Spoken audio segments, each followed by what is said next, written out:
Hello and welcome to yet another episode of the Rats Get Fat podcast. I am your host, Zuzz. And I am Jake Straat. Where are we, Zuzz? We are in San Rafael.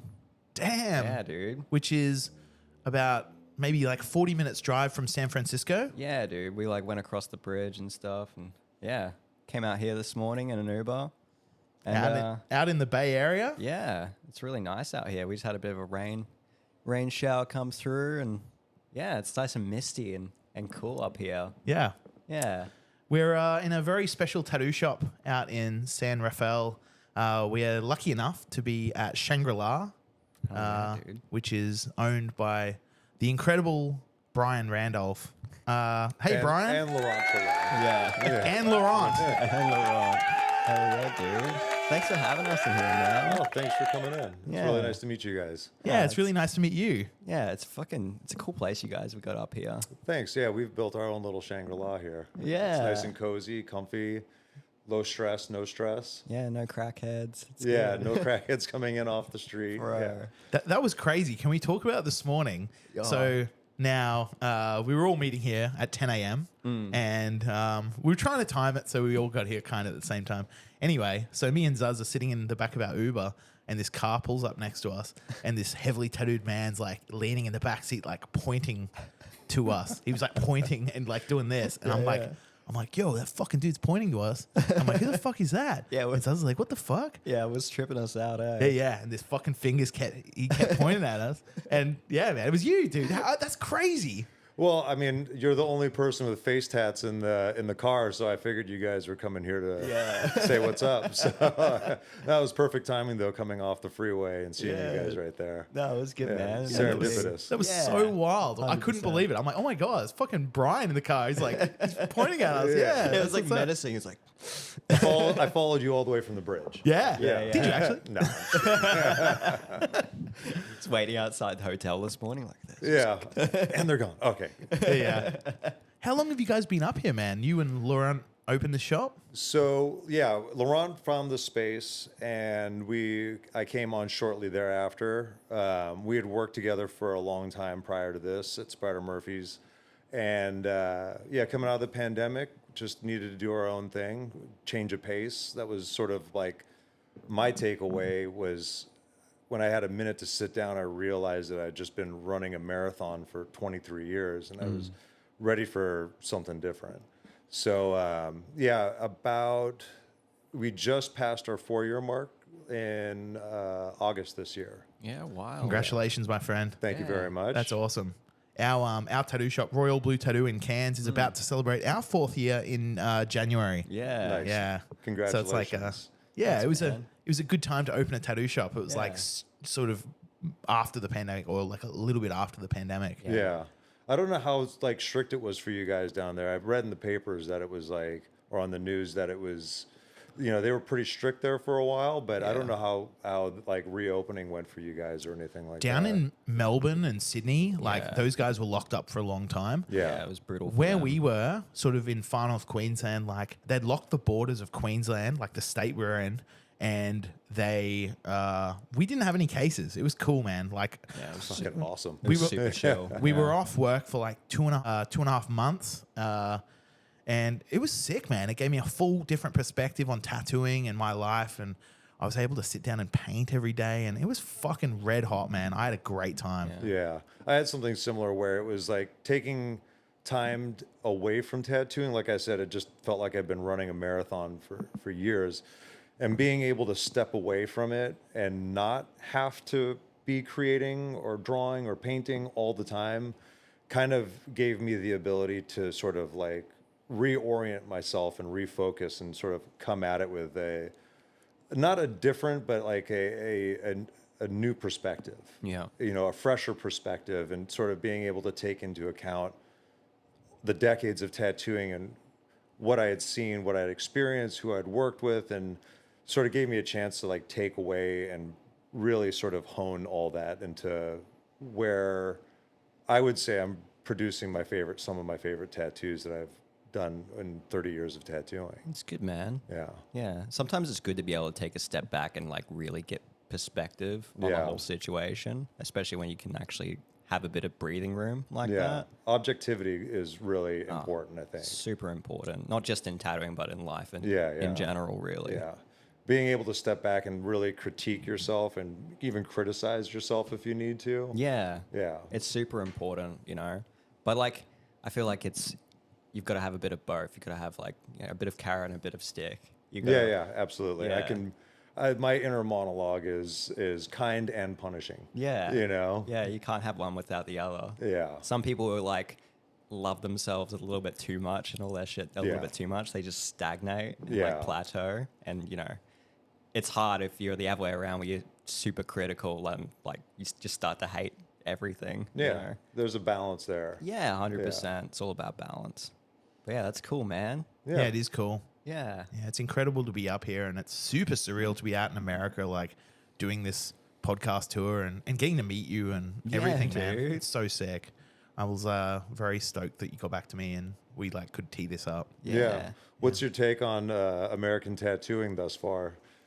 It's wild, man. America as a whole, it's fucking wild, man. It's crazy out here. Yeah. Yeah. In more ways than one, but yeah. Yeah. Have you been to Australia? No, not yet. I have extended family in Sydney, but I've never really spent any time with them, unfortunately. Okay. But my wife she spent time working down there. She loves it down there. I'd love to get down there and tattoo. Like I'm meeting all these tattooers, you know, and seeing like some of the tattoos that have been coming out of there, not just in the last 5 years, 10 years, but just having sort of like charted through magazines or Instagram or whatever, just the direction that Australian tattooing is going in is pretty fascinating. You know, from like the East Coast out to Perth with, you know, Johan and like, you know, it's really cool to see and really cool to watch.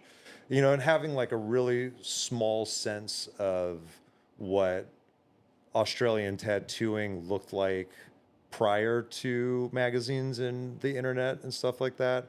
It seems like you guys are like really building your own sort of empire out there. Yeah, tattooing's really popular with like the people. Australian people love to get tattooed. yeah. Like it'd be like 95% of the whole country would all be tattooed. Every single person would have a tattoo. And it's just blowing up and people are loving it. Yeah. So, A lot of variety of yeah. yeah. You know, even down in New Zealand with Kapili and Yes. Spider and like, you know, it's like it seems like you guys are having like a not a renaissance, but like a awakening sort of, you Yes. know? And a lot of different styles. I think Emily Rose Murray she's Aussie. Yes, And of then course. Rachie Blackthorne and, you Yeah. know, Swastik Gungama, she's come from there, and, you know, all the guys at Chapel, Evan Griffith, you know, like it's really neat what you guys got going on down there. Yeah, I'm actually going and guesting with Rachie and Greg at Black Throne. Right on. First week of December. I've been there a few times. Yeah, they're lovely. But yeah, Yeah, I just met Greg at Pagoda this last year. sick. best dude. He's such a character. Super eh? nice, super sweet. Really Best had a dude. good time hanging out with him. Yeah. Hell yeah. Yeah, he's tattooed me and Rachie's tattooed me as well. Yeah. Like yeah, unbelievable. It's probably my favorite tattoo shop in Australia. You Oh, know. right on. If you're ever to come out, you know, make sure Definitely, to yeah. hit that shop up. Yeah. I'll ship all my stuff out there 3 months before. And Yeah. So I know people get turned around all the time. Oh, Yeah, yeah. it's fucking wild, man. Yeah. Yeah, but yeah, like where we're living is, you know, we've got the Great Barrier Reef and big saltwater crocodiles and cassowaries, like there's big like prehistoric birds and shit. It's Yeah. fucking psycho, man. It's sick. I was when I was working with Chad Keplinger once, he was telling me about he was up on the Gold Coast for some convention that was up there, and he was tattooing after like the Monday after on his balcony, and he said that there were all these cockatiels or cockatoo out in the trees. Yeah. And he said they were just screaming, and he said it was like being at a Slayer concert. Yeah, It fucking was just, loud. yeah, just intense. Yeah. Yeah. It sounds like a lot of fun. They're not it good is. sounding birds as well. It's definitely just like screeching. And Yeah. yeah. No, it's like a really interesting part of the world. And yeah, if you ever did come and check it out, like it'd be amazing to come and have you come and check out our studio. Yeah. Yeah. Royal Blue Tattoo. Yeah, I'll it'd be ask my dope. wife's permission. See if I can step away from my home duties long enough to make a tour. Yeah. Bring them. Yeah, bring 'em. That's it. Traveling with a teenager is a mixed bag. Yeah. They're either going to have the best time of their life or the worst time of their life. Yeah, yeah. How It's old tricky. is your kid? My oldest one is 17 and my youngest one's 11. And Okay. we went out to Portugal a couple summers ago. So like coming out of lockdown, we just needed to spread our wings and move around a little bit. And 15 years old, trip to Europe, fucking bitching and moaning the whole time. Tried to like entice him with like nude beaches. You know, I was like, they're topless there. He's like, oh, I'm not into. I'm like, you're 15, dude. Come on, you don't need to. But yeah, none of that was worked for him until we got to London, and then I realized it's like, oh, he doesn't want relaxing and warmth. He wants like chaos and busyness and Okay. city life. Okay. You know, so. Damn. That might be an easier sell if I went out and worked in a large city, Yeah. Sure. in Europe to get his, keep his brain occupied. Of Yeah. course. Yeah. Yeah, Yeah, Australia's definitely a bit more laid back, I guess. I think I could pitch Sydney. I could pitch Yeah. Melbourne, and then we'd go up to the Gold Coast for me, where we could go and relax and Yeah. have a little more fun. For sure. Beautiful part of the world. Yeah. Yeah, it's Yeah. nice. They got huge sandy beaches and shit. It's so good. Yeah. Yeah. We were just down there for an art show. We drove. It was like 22 hours Jesus Christ. from Cairns, so down the east coast. Yeah, Queensland's a huge state. It's like a really, really long state. So we've done that drive. I think we did that drive like twice this year. Yeah. And it's pretty It's brutal. like 22 hours down south, and yeah, you're still in the same state, and it's fucking crazy. Have you guys ever tried like a plane before? Like, Oh, yeah, Yeah. we could fly. We do, but like, yeah, usually flying anywhere interstate in Australia is usually pretty pricey. Yeah, it's really okay. really expensive. Especially with all our gear and everything. Like, Okay. I think because we took our podcasting gear and we did like a podcast tour, Yeah. sort of down the east coast. yeah, we were stopping along the way and speaking to people that we knew. So we kind of made a trip Okay. out of it. Right on. Nice. And I think we also left plane flights the last minute and they were like super pricey. And we're like, fuck it. Fuck that. We'll just drive. Yeah. 20.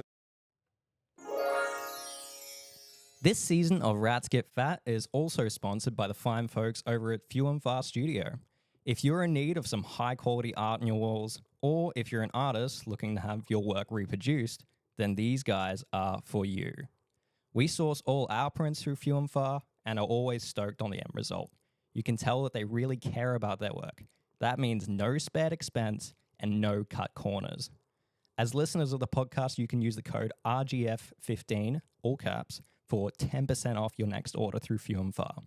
Not only will you get an amazing product, but on top of that, you'll also be supporting a small Aussie business. We'd like to say a massive thanks to Few and Far for supporting the show. Now back to the episode. The nice thing about California is basically there are airlines that are sort of like expensive buses, basically. But you can be from here. I can be from my front door to a shop door in LA in an hour and a half, 2 hours if I time it right. Yeah, Really? Yeah, it's pretty fast. Like if you fly into, one of the smaller airports like Long Beach or Burbank out of Oakland, it's Yeah, wow. you're there fast, and it's pretty inexpensive, all things considered. Yeah. So We're heading down to LA in 2 days, so we're like excited to get down there. Yeah, but we're going to catch the train. I think we're going to like... you're gonna like the train. Yeah, we're gonna it's chill really out. like the coastline right now is like, especially because everything's gonna start getting green again. Yeah. it's pretty awesome to see California countryside, Sick. and then it's like past San Luis Obispo, it picks up on the coastal side of things, and yeah, you get to see some really nice spots. Nice. Yeah. Have you always been out here? Tattoo wise, I'm from the West Coast. I was born in Southern California in Santa Monica. Yeah. But lived in the Midwest a little bit in like Minnesota, Illinois when I was a kid. Then came back, and then came up to Santa Cruz to attempt to go to college, and that's where I ended up starting tattooing. Tattooed in Santa Cruz, went to Oakland, worked in a little bit in San Jose, San Francisco, went out to New York for 5 years, and then came back. So I started tattooing when I was 19, and that was in 92, 93. I don't know. I can't. No, it was. I started tattooing in actually 94. Yeah, Okay. sorry about that because I just hit 30 years since 2024. So, Yeah. Wow. but yeah, I was all over a little bit, but mostly centered in the Bay Area, Northern California. Awesome. Sick. What drew you into starting to like want to do this incredible craft? I mean, it was sort of weird. Like as long as I can remember, I remember being in the first grade and sitting in class just drawing on myself constantly. Like nobody in my family's tattooed. The only person that I had ever encountered that was tattooed up to that point was my neighbor when I was 3 or 4 years old. It was this Hesher dude that lived next door, and he had like a Grim Reaper on his forearm. And I was out in the front yard talking to him and just really like checking out his tattoos, and they like made an impression. But sort of, I think since that point, I had always been drawing on myself. And then when I was about 16, people that I was going to school with were starting to go out and get tattooed, and it started like really like piquing my interest in it. And I would actually bring a box of markers to school and just sleeve myself out during class and do draw tattoos on friends and stuff like that. And then when I was 17, I got it in my head. I always knew I wanted to do art for a living. I didn't really know where or what. I knew that commercial art wasn't really where I wanted to go. It kind of felt soulless to me, and art school felt pretentious. So I wasn't really quite sure. And then when I was 17, I was like, I'm going to go get a tattoo. Like it's been sort of bubbling in the back of my head a little bit. And I went and got my first tattoo, and that kind of lit the fire. And I was back in 2 days later, got another tattoo. And then where did I go from there? I started looking for apprenticeships at that point. But that was in 90, 91. And at that point, so Charlie Cartwright's son, Nick Cartwright, opened a shop really close to where I lived in Harbor City or Lomita. And I was going in there and asking questions and just hanging out. And there's this cool East Coast biker dude, Howie, that used to work there. And he was just like a wild character, but super friendly, super nice, had a really fun time talking to him and just picking his brain and stuff like that. And I asked him about apprenticeships, and he's like, oh man, well, it's like probably like $5,000 to $10,000, and you got to work for like 6 months for free. And I was like, I was 17 years old. I didn't have that time or that money. Yeah. No. And so that kind of put that on the back burner. But I was going around and getting more tattoos. Went to like SoCal Tattoo, Ethan Morgan's shop that used to be there, and asked them, and it was sort of the same story. And also, he was just reluctant to like teach anybody. But I came up to Santa Cruz after I graduated high school and attempted to go to college, but just nothing was sticking. Nothing was like hitting. And I went and got a tattoo one day, and I pretty much at that point was like, I'm gonna figure this out. Like, I'm gonna learn how to tattoo. And I don't know how the word got out. I don't know who I had talked to at that point, but I was at a coffee shop one morning that I used to hang out at, and this guy, Alan, but he went by the name What, was just like pierced, fucking split tongue, tattoos on his face and stuff like that, and was just like, hey, I heard you want to learn how to tattoo. And I was like, yeah. And he was like, hey, I won't apprentice you, but I'll show you the ropes and how to do it like clean and safe and stuff like that. And I was like, okay, cool. So got a catalog from Precision Tattoo Supply, and he sort of sat me down, showed me what to order and why, these things, and, ordered the equipment, got some money together, like scrounged it up, sold some fucking comic books and shit like that. And like, old stereo and, scrounged the money together, and got the equipment, and it came, and I opened it up, set it up the way I remember watching people set up when I was tattooing, and just went, started on my leg, And at that, I don't know how to explain it, but like all I can say is like the light came on.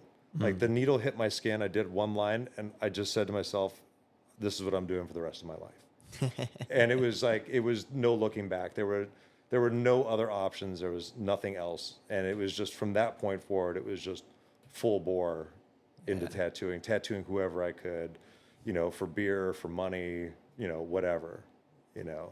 That's sick. That's fucking wild, man. Yeah. Yeah. So, and you know, when I started tattooing was like the mid 90s, and that's when tattooing was having its sort of like cultural renaissance. And we were sort of breaking free from tattooing was breaking free from that like old school sort of gatekeeping. And I understand why. Like it was like, you know, they understood, which a lot of people don't understand now, is not oversaturating the market with tattooers and things like that. So they were really secretive about what they did and how they did it and, you know, why they did it or whatever. But at that point in the 90s, that's when tattoo magazines started coming out. And there was a lot of free flowing of information and a lot of enthusiasm in all the people from like scratchers to, you know, full-fledged accomplished tattooers of that period. And there was just, you ask somebody a question, they would give you an answer, you know, which was different, you know. And, you know, there was a few places like National Tattoo Supply, like you had to have a recommendation to get to order from them. And I was like working on that for years to just try to get a recommendation so I could get really good supplies, you know. Of course. And, but yeah, it was an interesting time. Like it was really cool to, I was lucky that I started at that point. And all the Ed Hardy books started coming out, or had been out actually, because I had actually done a book report based on one of the tattoo times that he did when I was in my sophomore year of high school. Okay. You No know? way. On Ed Hardy. Yeah. I mean, I didn't know what I had in my hands at that time. That was just the book that I found. And I can't remember if it was at a bookstore or a library, but that was just one of those books that, you know, you get and you just sort of like kind of devour. And I was really fascinated by the professor in Tokyo that was collecting skins from Yes. Japanese masters and stuff like that. And Yes. yeah. They're now on display. Like I'm not too sure whereabouts in Japan, but we're heading over to Japan in May. We're going to hopefully go and seek them out. Apparently Super you can go cool. and do like they'll let you look at them. Yeah. Yeah. I think they're all lamps now or like couches. No, just kidding. Imagine sitting on a couch where there's like, It's a man. Yeah. it's the work of masters, but you're like, oh, this is comfortable. This couch is like sweaty. Yeah. Oh my god. Yeah. That's so incredible. Yeah. But yeah, like it's fascinating. Hey, it's incredible because like Ed Hardy, you know, tattooed not far from here. Lyle Tuttle tattooed not far from here. Like having that book in your hands. Like, did you go and ever get tattooed there or anything at Tattoo City? No, I think that because I came from a non-apprenticeship route in tattooing, I really was driven and focused to get good at tattooing. I didn't feel like I had anything to bring to the table. Okay. You know, and I felt like if I was going to put my head, you know, up or out there or get out there, I would really want to, like, based on the work that I was seeing that people were doing that were just fucking blowing my mind left and right. Tattoo magazines at that point, you know, everybody was trying something different and they were executing it well, you know, because pictures are curated and stuff like that. But nonetheless, I didn't really feel like I had anything to bring to the table. Okay. You know, so I was just solely focused on good line work, good shading, good color packing.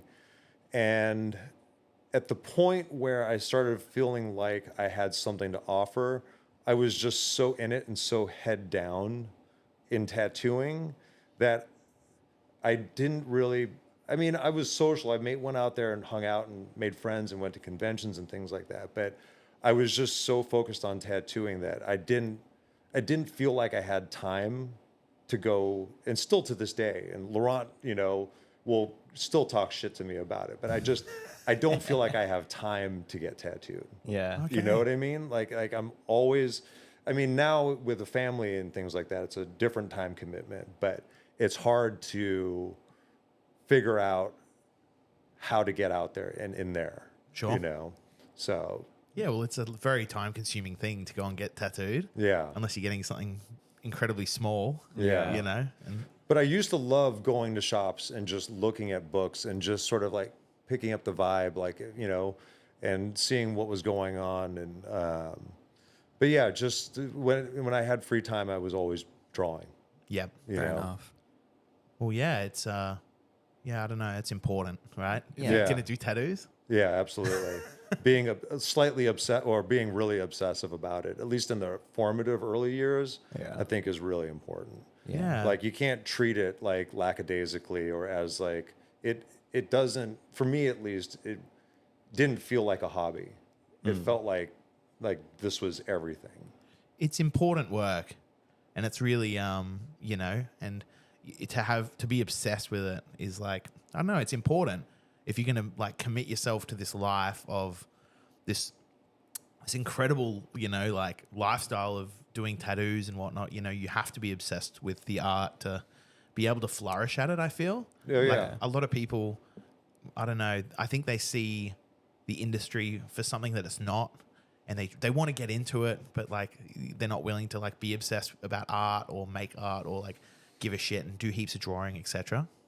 I wonder if I've seen, you know, in comment sections online on posts and people's posts and stuff like that, people that view tattooing as a vocation, you know, Okay. and it's like, it's hard to get excited about flipping burgers at McDonald's, you know? So course. it's like, if you look at it like that, I understand why you wouldn't want to be obsessive about it. It's like, if it's for lack of better options that you get in tattooing, you can kind of fuck off, in my opinion. Like, it. it's you're doing something that has cultural and historical significance, Yeah. and it's something that is on people for their entire life. And if you don't honor that, like you're not in the right place. For sure. You know? Yeah, that's incredible. Yeah, I can say it better myself. Yeah, that's exactly it. That's, Yeah. you know, Yeah.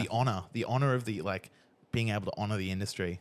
Yeah, and honor your client and honor the process and honor the history and all the people, all the way back to that first guy that, you know, fell on a stick with ash or something like that and tattooed himself and was like, what the fuck? You know, he's like, let me try that again, you know? But like, I think that's a huge part. Like, Yeah. you know, I do a lot of like traditional imagery and stuff like that, but in the back of my mind, I'm sitting around a campfire with feathers in my ears, you know, like Yeah. in one way. Yeah, You know? okay. It's cool, man. Like one eye on the past, another on the future. Yeah, It's cool. yeah, absolutely. Like I think it's really what tattooing can be for people is so unique and individual. And for some people, it's about letting go. For some people, it's about taking ownership. For some people, it's about identity or self-esteem, or, you know, like, and I think that you have to realize that everybody coming in through that door is sort of crossing that some sort of internal threshold, you know? And like, you know, I was tattooing at Adorn when we were living in New York, and my station where I sat was sort of across from the couch where people could come into the back tattoo area and just sort of hang out. And we would have walk-in days on Saturday and Sunday. The rest of the week was we would do our custom appointments and stuff. And we would just hammer tattoos out all day. And this group of 3 girls came in at the end of the night. And my wife had come because we were going to go out for dinner afterwards, dinner and drinks, or see a show or something like that. So she was just, I agreed to take on this last tattoo on the, you know, for this girl. And my wife is sitting there waiting. And I'm just like at the end of my day, and I'm just like, oh, fuck, I just want to get through this and finish it, blah, blah, blah. And it's just a little tiny tattoo. It takes me 5 minutes. I do the tattoo, and she gets up, and I'm like, go ahead and check it out. And she looks at it, and she's like, oh my God, I did it. And she's like, starts like welling up with tears in her eyes. And her friends are like, yeah, you know, like cheering her on, like bouncing up and down, whatever. And you know, I wrap up the tattoo, they walk out, and I just go to start cleaning up my station. My wife is just sitting there, and she just goes, I forget how big of a deal the tattoos are to people. Yeah. And I was just like, fuck, like, me too.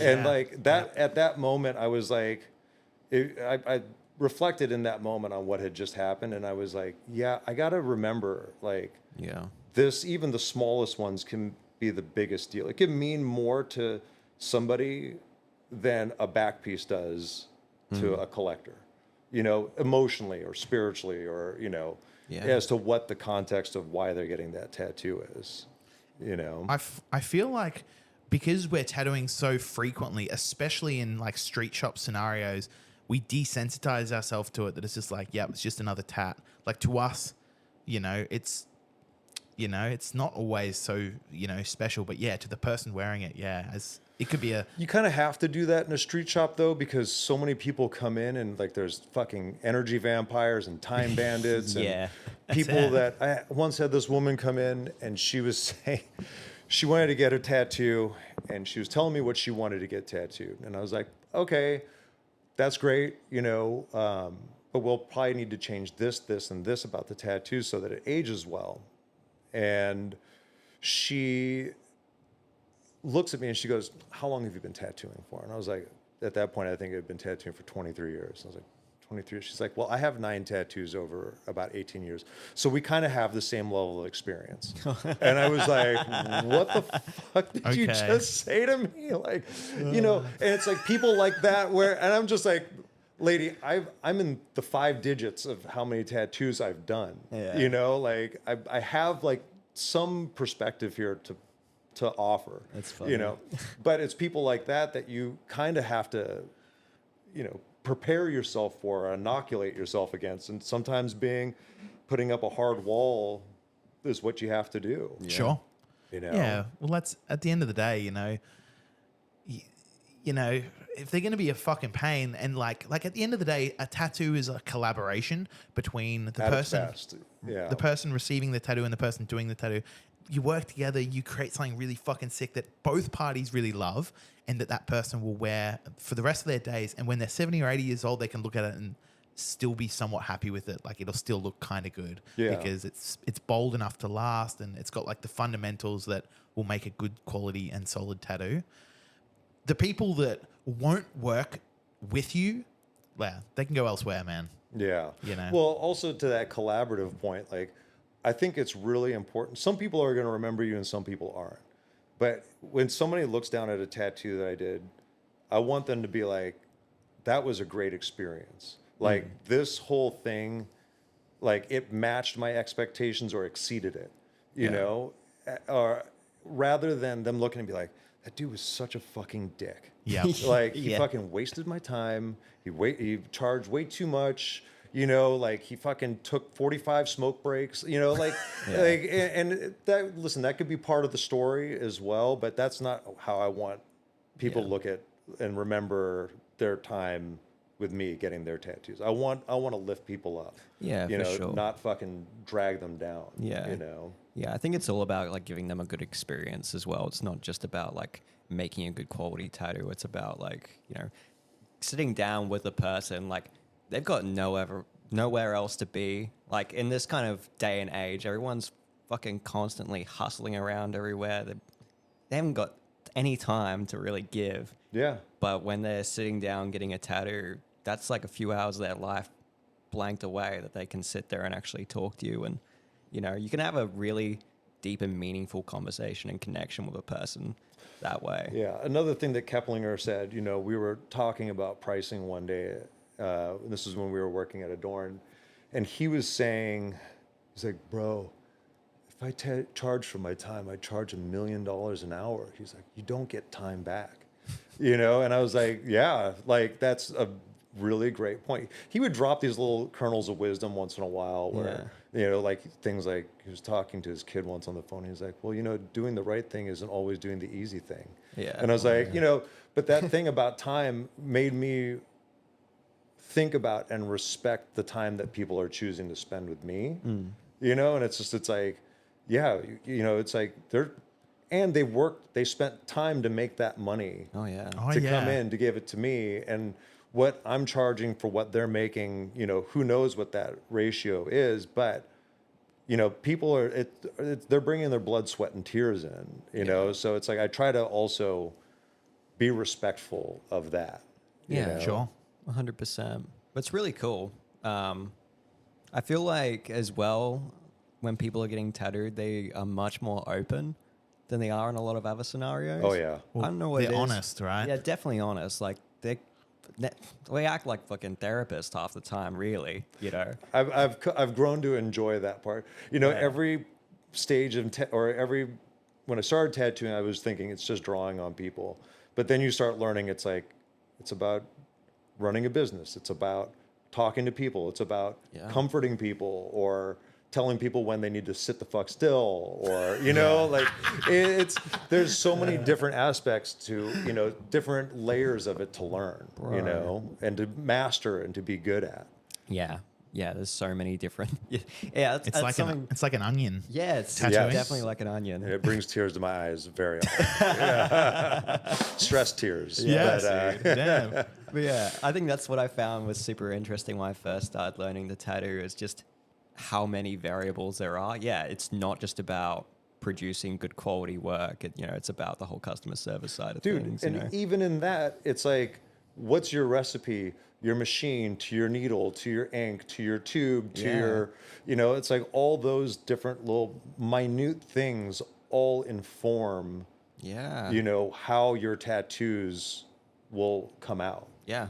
And then even outside of your control, like them, how they sit, their skin, Yeah, do they hydrate enough? Yeah, do they moisturize? Who was I just talking to? I was just talking to my friend Leela. She's actually she was the apprentice of Blackheart.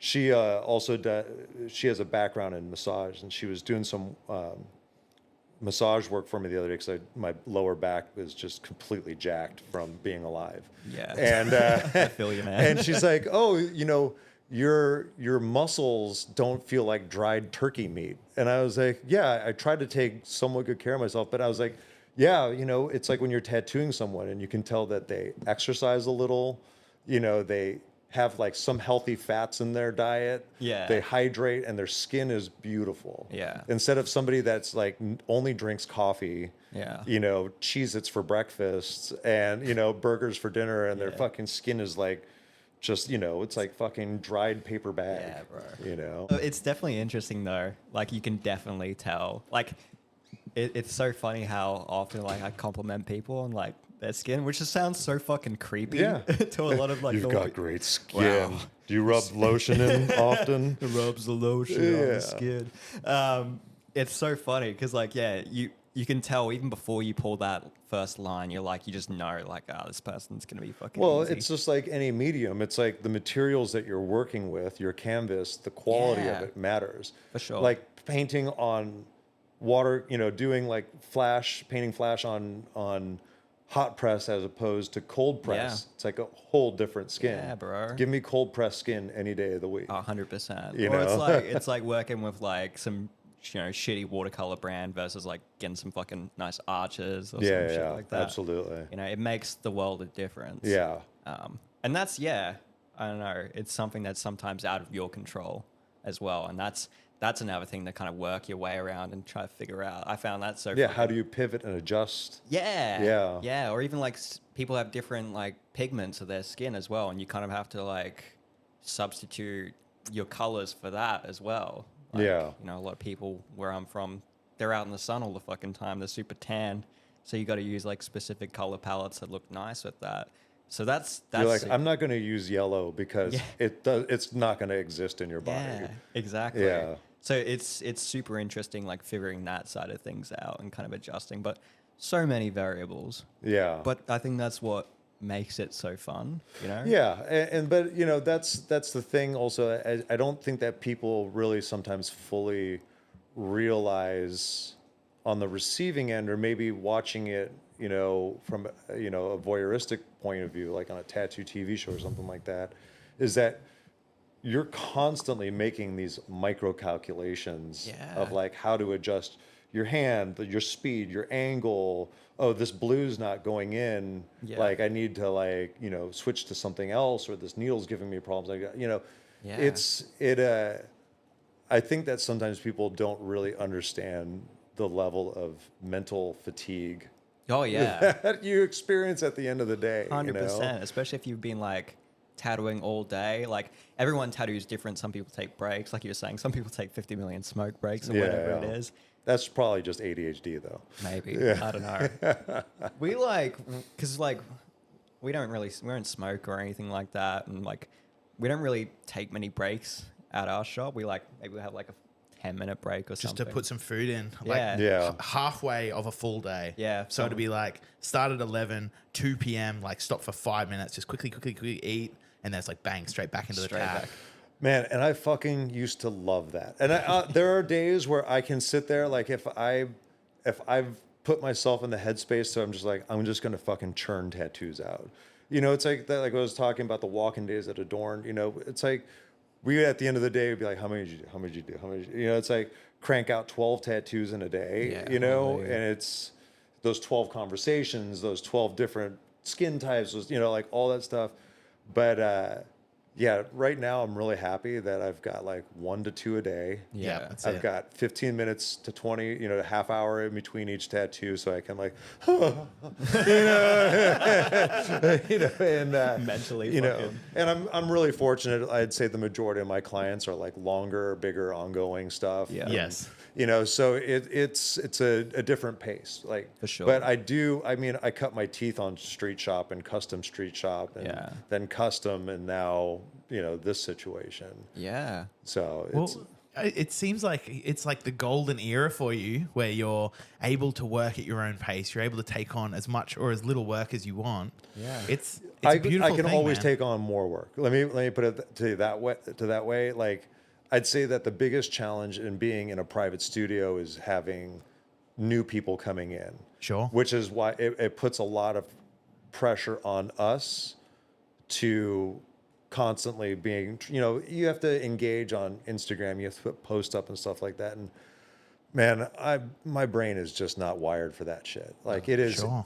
I'll have moments where I can really dig deep and, cut a video together and stuff like that. But it's not native to how I think of tattooing, but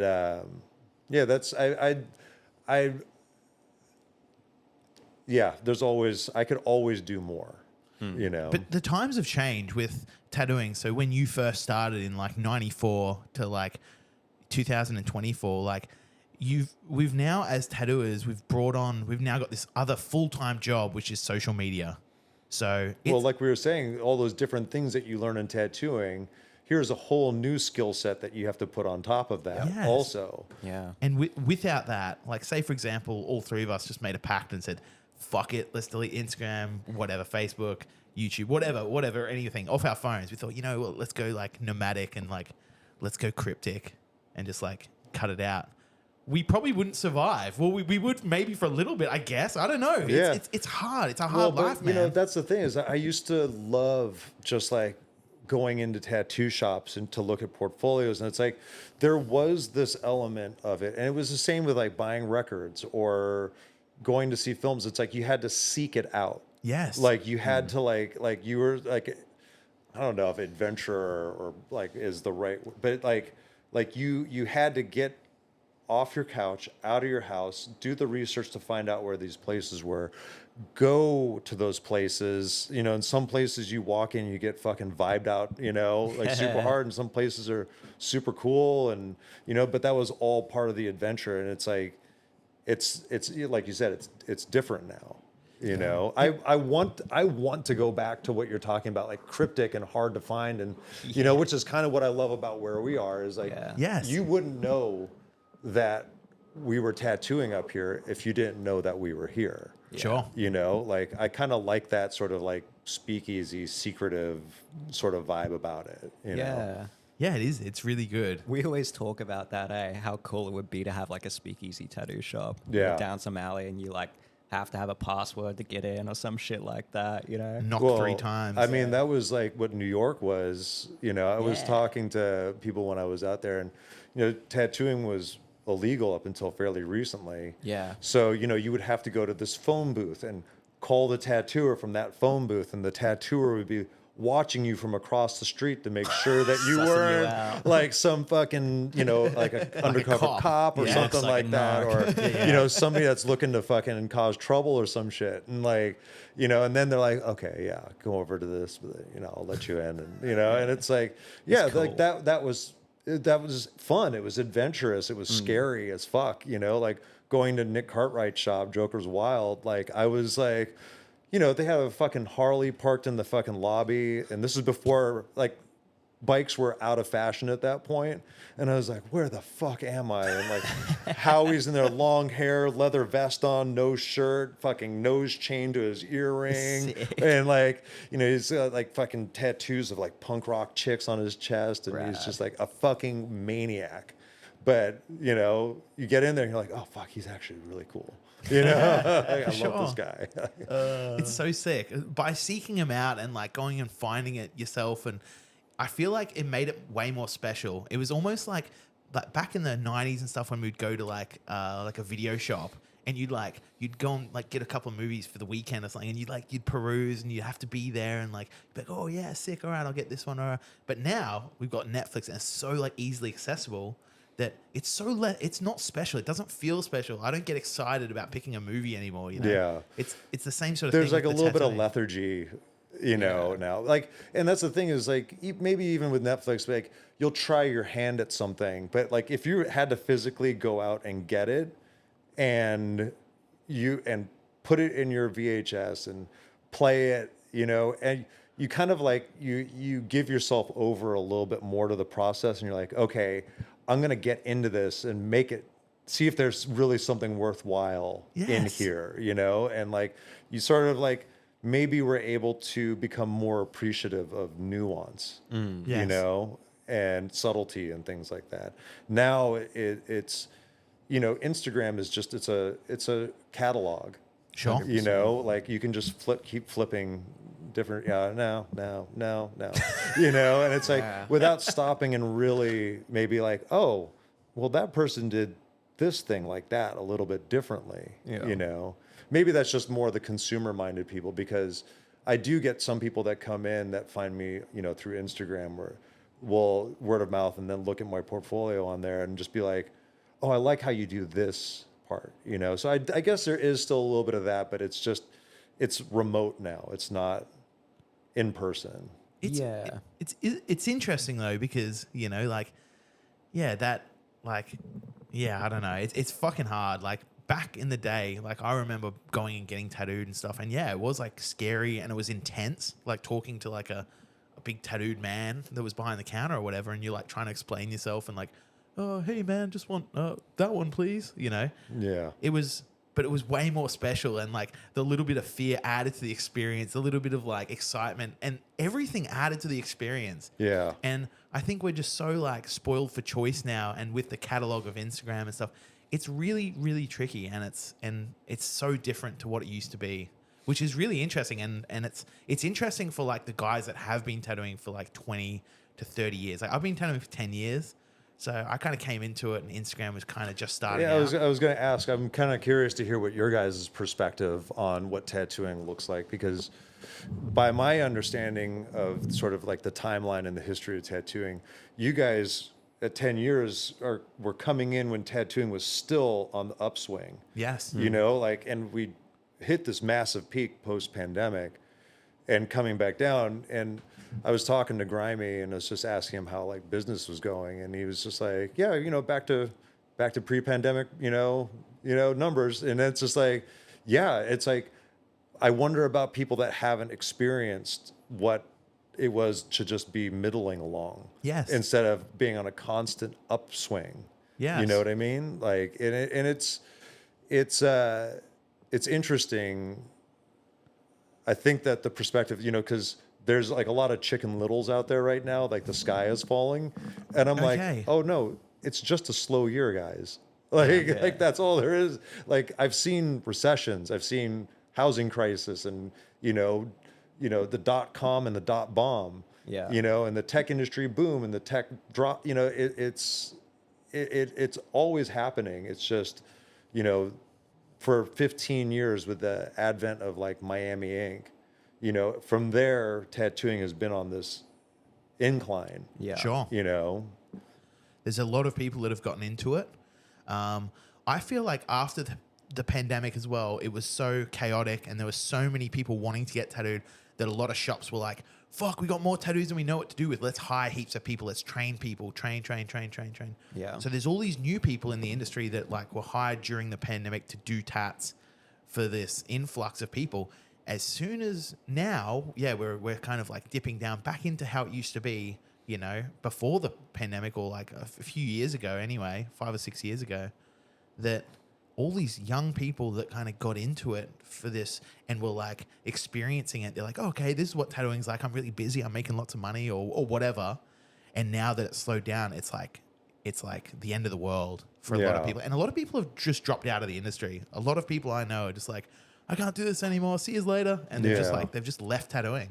I saw this post from this person that had been tattooing 3 years, has only ever used a wand, you know, and they're like, I can't support myself anymore. Like I don't know if I've got a bad review or if like whatever, and I'm retiring. I'm like, I've been doing this for 3 years. Like you're like, it just Can't retire, You dude. just started. Yeah, like you're not retiring. You know, and it was just like I was like, you're not even close to being like I'm sorry, I've seen your tattoos, but you're like a scratcher, you know, like Yes. But also that whole thing where there's just so many tattooers out there, and you have social media that's able to influence people's perception of tattooing, and the younger generation of people like Gen Z, I guess, or coming in, like tattooing is fashionable, so they don't want what people were getting before, so they're getting these small ones, and they're being overcharged by people that came out of, because they're failed graphic designers or web designers, and it's thrown all of the people, like the new people coming into getting tattooed, throwing it all in kind of upheaval because they feel ripped off because they got shitty tattoos. You know, they don't know how to wrap their head around what is happening either. You know? This season of Rats Get Fat is sponsored by Industry Tattoo Supply. In this day and age of e-commerce, we've never had so many options right at our fingertips. This also extends to tattoo supplies. And with so many options comes a choice, whether to buy from global entities or to support local businesses. This is where Industry comes in. They're an Australian-owned family business who pride themselves on taking care of not only individual artists, but the community as a whole. They'll supply you with both quality products and quality information. If you'd like to find out more about the way Industry are supporting local artists, be sure to check out their website as well as their YouTube channels. Link to both can be found in the description. Thank you, Industry Tattoo Supply, for supporting the show. Now back to the episode. Yeah, it's really interesting. It's interesting times within our industry, and like, it's fucking fascinating, hey? But I do feel like, you know, back in the day, we knew how to kind of keep it going and learn, like, you know, how to stay busy, and we were like, we're not tattooing, that's cool, we'll do some painting. Yeah. Or whatever. yeah. It was like, oh, cool, no worries. Like, you know, we were kind of like ebbing and flowing with like the industry. That's cool, you know, no sweat. You know, we don't have to tattoo every day. It's okay. But yeah, people have gotten so used to this like crazy amount of like clients and everything after COVID. And yeah, now it's like, it's kind of gone back to the way it is. And I think the people that were doing it before are going to stay doing it because we ebb and flow, and we do some painting. And if you've been tattooing long enough, you start knowing that there's an ebb and a flow, and you prepare yourself for the ebbs. Yes. You know what I mean? Like, don't spend all your money. Yeah. You know, like, You got to be clever with that shit. yeah, put some away so you know it's coming. Yeah. Yes. You've done this a few years at least, like, you know it's going to happen. Yeah. Like, plan ahead. Yeah, Yeah. exactly. You know? Yeah. And there are no slow seasons. It's just there's tattoo time, and then there's painting time, or rebuilding time, or machine tuning time. You know, there's always something you could be doing. Exactly. Yeah, that's a great outlook on it. You know? Yeah. I mean, when I first got into tattooing, it was still that mentality, that spring, summer, where the high, that was the high season. Fall and winter was when it troughed. But then tattoo TV shows, seasons released in September. So all of a sudden, everybody around, was just like, that was the busiest winter of my career. And then next winter, they're like, this was the busiest winter of my career. All that stuff was building and building and building and building. Yeah. And then, all of a sudden, there's no lean time throughout the year. And it's like, now we're kind of like, maybe for certain places, like it still is different with social media, but yeah, there's a different rhythm now. Yeah. I'm kind of praying for a new tattoo TV show. No, I'm just kidding. No, I'm just teasing. If somebody did something really good, like how Vice did, like the tattoo age stuff, Sure. like those really, really like surgical biopics on artists, like that was tonally the closest you could get to a biography on a tattooer. Yeah. That was sick. I love that stuff, and I was like, I wish that kind of stuff would get picked up. Yeah. Yeah, because they did like Ed Hardy and Grime and oh man, Yeah. like TV shows really kind of like pulled the veil back for people to kind of see what tattooing was about and like to realize that it wasn't this scary thing that like you're gonna get beaten up if you go in there and ask for the wrong thing or something, and stuff like Which Miami was kind of Ink. cool. It was cool back then to have that like little bit of fear. It made it really Steal yourself. Pull Yeah. up your pants. Like fucking walk in there. Yeah, that's it. You know? Yeah. Exciting. It is exciting. I remember my first ever tattoo. I was underage and I went in there and I was like, just that one, please, mate. And they like sat me down. I was getting tattooed and I was like 17. I was just like so nervous that this guy was gonna be like, how old are you, mate? Yeah. And then, and I'd be like, 17. He'd be like, all right, we got to stop here, mate. And like Yeah. halfway do. It's like, yeah, but like yeah. the whole tattoo, I was sitting there just with fear. Hell And yeah. and I was just like, and it was exciting, man. Well, and that's the thing is like I snuck the first one in, I felt like. And then after I had that one, whenever I went into a tattoo shop, they're like, are you 18? And I was like, I forgot my ID, but I mean, I have these tattoos. That's And it. it's like, that's my new ID. That's it. Get him in the chair. All right. Yeah. Yeah. Because like the Americana TV, like it glamorized tattooing to, I don't know. It's incredible that it did that for you guys, that it was like a lot of people kind of went through and then started getting tattooed in the off season. Yeah. I mean, that was one great fringe benefit. The other sort of thing that happened was I started noticing like around the second or third season of Miami Ink, people would just sit down in the chair and just start telling me their story. Yeah. Yeah. No way. Like, they're like, so I'm getting this tattoo because my blah, blah, blah, blah, blah, blah, blah, blah, blah, blah, blah. And I was like, oh, you see on the show that these people are sitting down and they're telling their story. And this is, I mean, that typically naturally happens like in conversation, like you learn about people. For sure. But to have somebody come down and just sit straight down and start talking their story, I was like, there's no cameras here. I'm sorry. Like, I think I hate There's to no disappoint hidden you. camera in my lapel or Yeah, anything like totally. that. Like, but I mean, it's just a new weird sort of experience. There was a guy that came in once that came in and he's like, I want to get a sleeve tattooed. And we're like, okay, cool. I was like, what do you want? And he's like, I want to get this and this and blah, blah, blah. And I was like, okay, cool. I mean, I did a little sketch up of what we could, what it could look like. And he's like, yeah, that's great. That's perfect. And I was like, all right, well, we'll probably have to set up at least 3 appointments to start this out. And, each one's going to take about, 2-3 hours. The first one will be 3 hours for outlining and all that. And he goes, what? I mean, can you do it right now? I was like, the whole sleeve? And he's like, how long is it going to take? And I was like, I mean, we're probably looking at 12 hours at least. Sure. And he's like, oh. And I was just like, I could see like the gears had seized up. And I was like, how long did you think this was going to take? He's like, I thought it was going to take like 45 minutes. What the fuck? And I was like, I realized, I was like, he's seen a sleeve take 45 minutes on a TV show that's an hour long. Yeah. It's within like the confines of an episode. And I was just like, oh, buddy, You thought it was done in real time? you don't want me to do this in 45 minutes. that's Like, your soul will leave your body, you know? Like, Hold on. yeah, totally. Yeah. Yeah. What kind of drugs do you do? You know, but so there's like weird sort of things like that. But Expectation. yeah, and similar to that, like back to what we were talking, is like expectations are different. They've been they're different because people are expecting different because they're seeing different. Yes. You know.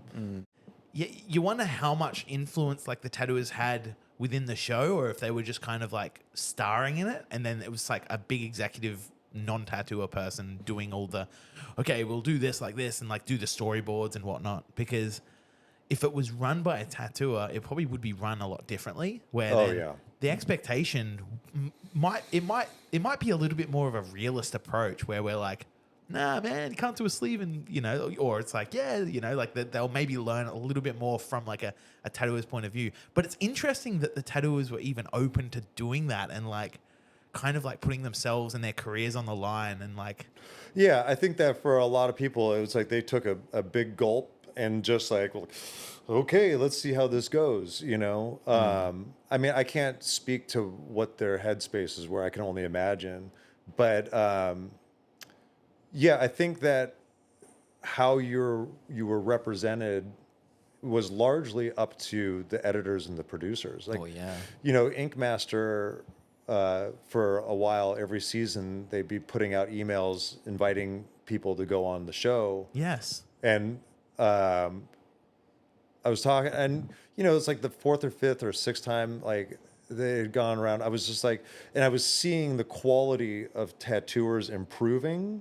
Okay. Going on to that show, which was at first it was just it was a train crash, road accident, rodeo. Yeah, it was a clusterfuck. Yeah. Like there was this one woman that tried, like on the first challenge, couldn't open her bottle, so she jammed her thumb into the bottle and ink sprayed all over her face, and she did the whole tattoo like that. And I was like, oh my God, fuck this shit. Like I couldn't watch it, but. It started getting better and better, and or the quality started improving of the tattooers and their demeanor towards one another. Yeah. Okay. I've watched maybe 3 or 4 episodes in total. Somebody put it best. They're like, I was like, do you watch those shows? Like, it's just like being at work for another hour. Okay. Well, yeah. But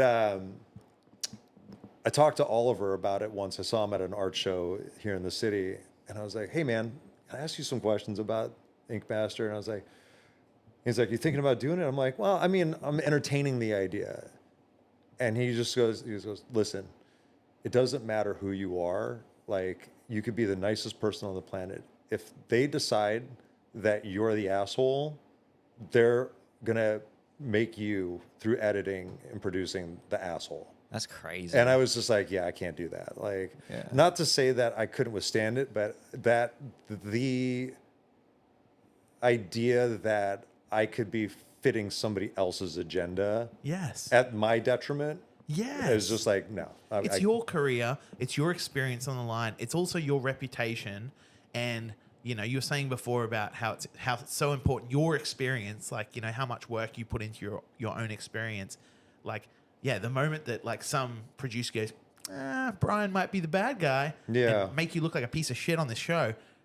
Boom. It's like, it's all over, man. Yeah. For nothing. For what? It's like 5 minutes on air or whatever. And knowing myself and how much I love to talk, I'd probably give them way too much material to work with. Yeah. And it's just like this is, I definitely have shot myself in the foot, Just like cut and paste like words that you said and make you sound like a horrible human being or something. Laurent has this amazing talent. Whenever he's doing a video for a tattoo he does, I somehow managed to be saying the most like off color, out of left field shit. And he's like, I'm posting that just so you know. And I was like, God damn it. All right. It's out of control. Yeah. He's my producer. He controls the narrative. Sure. And, at least you guys are friends, right? Yeah. It's not like some nameless some person random behind the screen of Ink Master. Yeah, I know who to blame. Yeah. Dude, it's a crazy thing that like Ink Master is even a thing. Yeah. Like, I personally don't think that I would go about doing it, only because, like, I feel like I work really hard at my own reputation, and like I just wouldn't want to put that in the hands of fucking some TV producer who isn't a tattooer Yeah. and wouldn't understand kind of like where I'm coming from or whatever. The thing that I love about those shows, though, is and I think why they keep people coming back is that people do genuinely have an interest in how tattoos are done, how they're made, and like it's fascinating to see the process. Like I'll watch fucking baking shows or like arts and crafts competitions, or because I'm like, how do they do what they do? Sure. You know, like I find the process fascinating, you know, and I think a lot of people find that. And like you were saying earlier, it sort of demystifies it and takes the fear out of it. And, you know, they're not going to, if they decide like, oh, you know, I've always wanted to get tattooed, but I didn't want to get punched in the face, you know, walking into a shop. Like, you know, like sometimes, like in the past, not so much, but people would come in, and I'm a pretty easygoing guy, but they would come in and they have a combative stance. Like, hey, I want to get a tattoo. I'm like, okay. Like, are you angry about chill it? the fuck out, dude. Yeah, totally. They'll come in with like a tough guy kind of like demeanor because they think that you're a tough guy and that you'll like that they're a tough guy. But it's like, hey man, we actually like you more if you're not a tough guy. Yeah, I'll be tough when I need to be, but this isn't one of those times. Yeah, Of course. exactly. You know, like, That's a beautiful thing. Yeah, they to be able to. They have to impress you or some shit like that. be like, I recognize you're a real predator too. You know, like you're This guy's an alpha wolf. you're a real tough person. I get it. Yeah, it's interesting. Yeah, Alpha people, energy. Yeah, bro. people will come in with like it's usually like older guys. Yeah, for sure. Will come in with that like kind of attitude or like, and they'll kind of be a bit standoffish and shit. I'm like, oh, like, you know, come on now. You know, Yeah. what, like, Do you want to be here? yeah. It's like, you know, if you're coming into a tattoo shop and you're rude or like standoffish or whatever, like, it's just not the way to be, I think. Like, I understand that they've got like a perspective of it that they probably haven't been in many tattoo shops and they think that we'd be like, yeah, that guy knows what's up. He's probably punched heaps of people in his life. Hey, But- you know what? I think that it's just that they've been hurt before and they don't want to be hurt again. Probably. So they have to like be, you know, strong. Yeah. You Okay. know, And they're coming in to get hurt. yeah, exactly. It's like, okay, You we're know, gonna- It's like no one's going to fucking take advantage of you. Nah. Just fucking be cool. Yeah, chill out, man. Tattoo shops are an incredibly safe space. You know, I feel like it's They're like, the original safe space, in my opinion. yeah. You know, like in the 90s, it was just a collection of fucking freaks and weirdos and, you know, like, and everything went. Nobody, like, more or less, I mean, unless you're like a real piece of shit human being, but, you know, look at like the old pictures of like, you know, Ed Hardy in Bob Roberts and Leo Zuleta, and like, you know, it was just this incredibly diverse group of people that were all in it because they love tattooing. And there was like, you know, some people are a little more wild haired and some people are more eccentric and some people are, you know, want to be tough guys like Paul Booth. They want to be Satanists, you know, like, Yeah. but it was like, dude, everybody got along. Like it was like that. It was, everybody was safe. Like you found your people, you know what I mean? Like, and that it's interesting that I feel like a lot of younger tattooers are coming in expecting to get a hard time, very much like, I guess, like how people expected walking into a tattoo shop to get a tattoo that they're going to be dealing with fucking tough guys. You know, a lot of younger tattooers are coming in and they're kind of like, how was I thinking about this? It's like they're expecting to be given a hard time, or not respected or whatever. So they come in standoffish, and it's just like, I don't give a shit if you fucking love anime and you dress up like a cow in your spare time. Yeah, that's it. Like, does it get hot in there? Yeah, Like yeah. that's all I want to know about. Yeah, Like, you do you, man. yeah, totally. I'm not here to judge you. Yeah, Like, Exactly.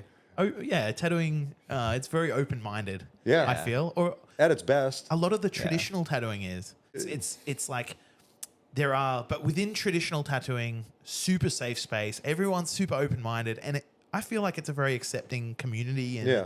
a very accepting group of people. Yeah, more or less. I agree. And sort of like what I was going to say was when I first started tattooing and going to conventions and stuff like that, and it was just everybody having a good time, all different walks of life, you know, legitimately gay, straight, fucking clowns, leather daddies, you know, fucking, you know, old men, sailors, you know, musicians. It was all types. And everybody was sort of, I look at tattooing as like this campfire, and everybody was sitting around this campfire, you know, and like getting to know one another and having a good time. And some people were tending the fire. And then some people, you know, would light their fire, light up like their own fire from that fire and start build off. And I think because of that, what you've gotten is this sort of micro specialization, and you have these very specific, unique tattoo communities now, where it's like black and gray realist, color portrait, you know, micro tats, like, and I don't see as much. And now there's like anime tattoo conventions and stuff like that. That's huge. It's a huge thing. I'm still trying to wrap my head around it. I work with someone, they're an anime tattooer. When I do one day over at Best Day Ever, Seth Wood shop in the East Bay, and I just have nothing but questions. I'm just like, what, how does it work? Like, do people go in costume? You know, like all this stuff. And it's fascinating, and no judgment, but it's just, I'm learning about it. But you have all these sort of like, you could start out doing black and gray realism and only do black and gray realism your entire career, and only ever talk to black and gray realist tattooers. Yes. You know, like that, I find the most concerning part, because I'm like, hey, come back to center sometime and see the rest of your extended tattoo family. Yeah. It's important for everybody in the long run to have that sense of community. For sure. At the very least, you know? Yeah, that's a really good take on it. Yeah, Bryan. exactly. Yeah. Yeah, I find it's quite easy for people to like just get stuck in their own groups and stuff, you know. Yeah. Even when you go to a convention, I guess, you know, you see the old familiar faces and stuff, and you kind of only really hang out with them. I think it's like, it's good to like try and meet new people, even like walking around to other parts of the convention doing different styles and stuff. Yeah. Yeah, you find some really interesting people. Yeah. I don't know, it's important to have that and be open-minded in that respect. Yeah. You know, even if like you're not super into the style or whatever, it's still fascinating. Like, Well, and you don't know about what they do or how they do it. You might be able to glean something that relates to how you tattoo. 100%. And not talking to those people, like you look at black and gray realistic tattooers that have only ever been practitioners and students of that.